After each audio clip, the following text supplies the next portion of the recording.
You know, we might be on rock here, but the thing that you have to remember is where there's a will, there's a way. This little garden was set up here. I have 2, 4, 6, 8, 10 Chinese white celery plants here that are really beginning to take off now that they're out of the cup. I have 4 zucchini plants, which will provide all we need this year. And I set out a few more yellow crookneck seeds that I needed, and it looks like every one of them had sprouted. Now these were raised in cups and transferred here. The reason they're not in the garden spot is in 2018 when I was gardening this little home garden here, they were here where these cabbages are. And they literally took over almost half of the garden once they started vining out. So we put them over here. They can grow to their little heart's content over there. Let's look and see how everything's coming along inside a regular. This is the garden that I built many years ago. I still have a lot of work to do. Thought about not trying to do a video until I had it all cleaned out and pretty for you guys, but that's not really what happens with gardeners. We work diligently at little projects. No, Tippy Tip, stay out. As I said, she loves the garden, but not for the right reason. These are some cabbages. I got the seed from Baker Creek and raised these back during the winter. And they're beginning to come along, as you can see from the purple leaves. This is a purple variety of cabbage. And then I have the Brunswick Standard. There was 1, 2, 3, 4, 5. I lost 5 to predators, and I'm not sure exactly what it was. This solar flare lettuce, we have eat and eat and eat. The more I pick, the more it makes. It'll soon bolt on me, I'm sure, because as the weather gets warmer. We have had several radishes that I have picked. More maple trees. Several radishes, and it looks like I've got a couple more coming on fairly well. And I replanted all of this. Looks like I already have some of them coming up here. I have the wasabi down here. I have the French breakfast carrots, and then I have just the regular red cherry radishes. This thing that looks like a weed is actually tarragon. I need to clip that back and dry some of it so that we'll have tarragon to use later in the year. I had some extra cabbage plants, so they got planted here. And this is some onions. Yeah, that's the geese flying over. Right here in this section, I have some onions that apparently I missed when I dug my onions, pulled them out of the ground. Probably would have been late summer. It really wasn't fall, late summer. But I've let those go to seed. It's getting hard to get seed. Hopefully next year COVID-19 will be well under control and it won't be so hard to get seeds, but something tells me that we're going to have a lot of people, especially if we have the food shortages that everybody's expecting, will be looking for garden seeds to grow more gardens than what we're seeing grown this year. And my extra cabbages look like I've got some weeds in there I need to take out.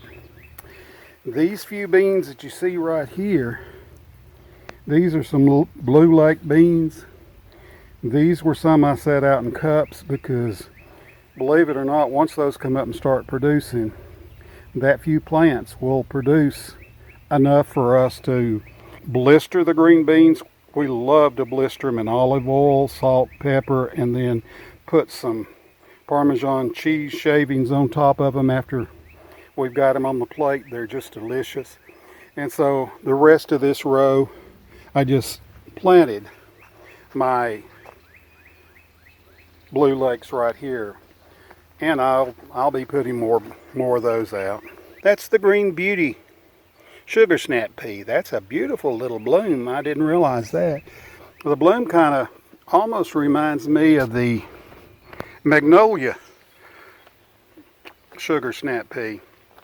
These plants weren't doing anything for a while, and all of a sudden we're seeing a lot of growth on them. They're gonna do fine. I've got to get in here. I'll have to mow this down and get the other bed started. Well, that's all the little garden I've got down here. I intend, there's always projects and there's always things you want to do, but I intend to take this out. There are a few petunias and there's a ton of daffodils I'm going to move, but I'd like to put, simply because I'm gardening here and not out at Pam's farm, I'd like to put at least 3 more raised beds in the ground here. But I'll have my work cut out for me to get those in. This is the last little bed that I've got going right now. Everything else is up on the deck. And I do have produce growing on the deck. But these were some plants that sat in the garage. I didn't get time to get them out. I ordered this cover to go over this garden. It's some insect netting. I have the red Japanese giant leaf mustards. I have the green wave in the back, and then I've got a few what I'm going to call my late kale. This is their sunrise bumblebee cherry tomatoes. What do you think, Lucy? She has to stay on the outside of the fence because she has a tendency to tear things down without really meaning to. Not malicious. She's just a pup. This is my May Queen lettuce. In amongst this, because I knew the lettuce was about ready to come out, I have planted some hillbilly potato leaf tomatoes. There's 8 of them up through there. And that tomato is something we've never grown, but I like the looks of it. Looks like my leeks are finally beginning to get some size to them. I'd like to have them up in good shape. And these are the little garlic plants that I told you about. They sat in this weed patch last year in a plastic cup, 2 plastic cups with little garlic cloves in them. And those cloves made these tiny little cloves, and I have now planted that. It looks like I'm going to have some weeding to do on the other side, but I'm getting ready to clean this out. I'll be raising some pole beans on these cattle panels, as well as more tomatoes. This was I'm going to call it my unexpected turnips, and as you can see down in the ground there,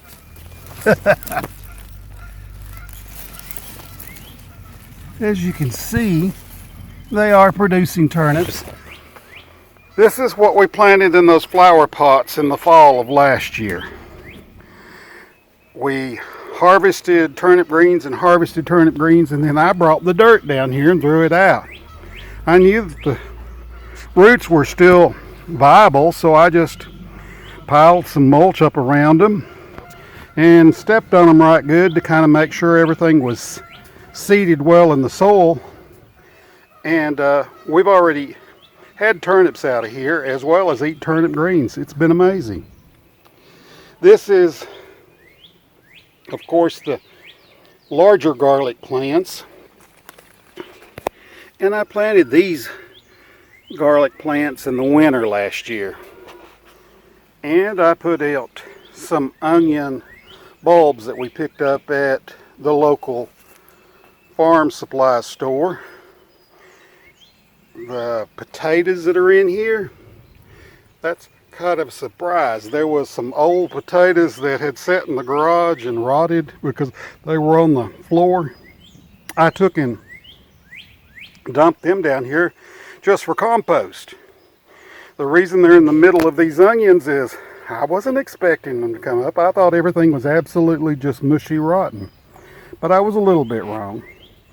And I have red onions and white onions. And now these are planted based on Charles Dowding's multiple seeds in your little pot. And once they get just a little bit bigger, we will be taking some of these out for, we call them green onions. A lot of people call them spring onions. It's the same thing. It's just a little immature onion that you eat while it's tender and typically no heat to it. This is our Swiss chard. Can't believe how well it's doing. And there was some bok choy, and I pulled a lot of it up. As you can see, the little leaf hoppers, and they eat from the back side of the leaf. I've come down here and found them, and I know that's what it is, but I'm taking those out. And I have lots and lots of little red maple trees coming up because the wind over the last month has blown 1 million or more seeds from the maple trees which line the back part of our property here.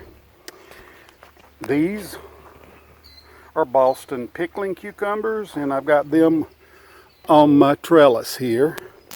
Can't wait for them to get started. But I'm surprised it's coming along. It would have been planted much earlier, but I didn't have any seeds. Couldn't find any seeds at the store. These were ordered and they got in late, but I did put them in. And one thing that I haven't, in this little section here, you don't see anything yet, but that is Roma Italian beans that have been planted in it. Hopefully they'll be coming up probably next week. I use Charles Dowding's method on the beets. They may be planted a little closer than normal, but I'm keeping them watered, and I will be putting some organic fertilizer on them. And of course, I've got some little Mexican sour gherkins planted here underneath my little teepees. If you might remember, if you follow my Facebook post, you'll know that my apple trees were really producing apples, but I couldn't get any because of the deer, raccoons, and the squirrels. So what I did was I chopped them off to where they were about 5 foot high. This is some of the limbs that I took and salvaged. I do believe in using everything you can. I do not have the very far side of the garden finished yet. That will be worked down, cardboard put down. I will go in there with a broad fork and broad fork it a little bit, and I'll fill it with compost, mushroom compost, and I'll be planting a full row of tomatoes there. Now this is not a square, so over here in the corner, which is going to get quite a bit of shade, I'm going to plant some late lettuce as well as some more of the spinach, because my wife absolutely loves spinach. Any way you fix it, she's a big fan of it.